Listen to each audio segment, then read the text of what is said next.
Congresswoman, can you tell us why some of our young people, they used to immigrate into another country? They don't like our territory, or what happened to them? Or they missing some of them, even they could not success. They end up by dying. They're missing a love or what? I'm a little frustrated because I heard a lot about love.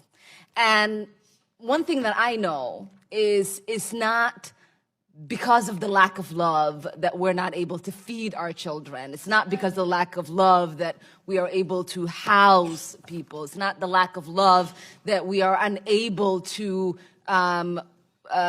save people from dying because they don't have health care.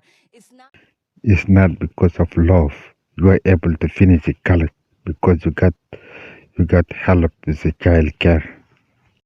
Love has nothing to do with this. If you want to bring love into this or radical into this, that is love is, and that is godly thing to do.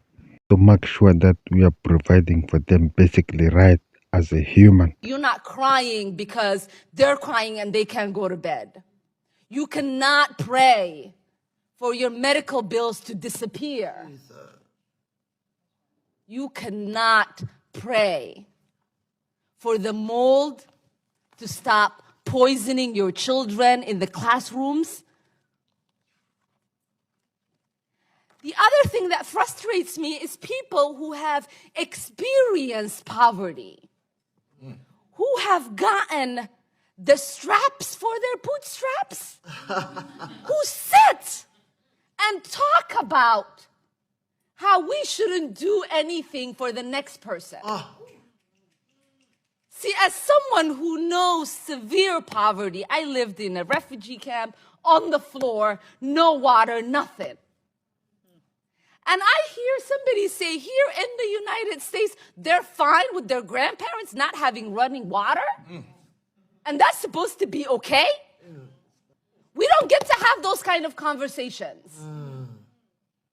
The conversations we get to have is how we are responsible for fully funding our schools so all of our children have the opportunities we have as we sit in this room.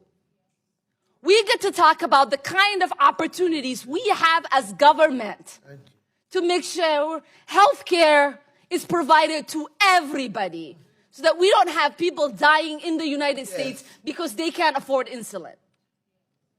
The conversation we get to have is making sure that there are no children going to sleep hungry or being shamed in classrooms and in lunchrooms because their families don't have enough money to pay for their lunch.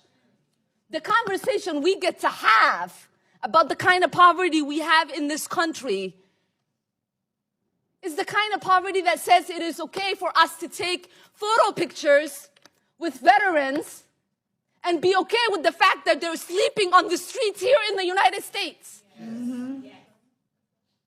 So as an immigrant, as someone who came to this country, hearing about American exceptionalism and prosperity, I am appalled that we get to sit here and have conversations as Americans about being the most charitable country in the world and not being charitable enough to house our homeless, feed our children, care for our veterans.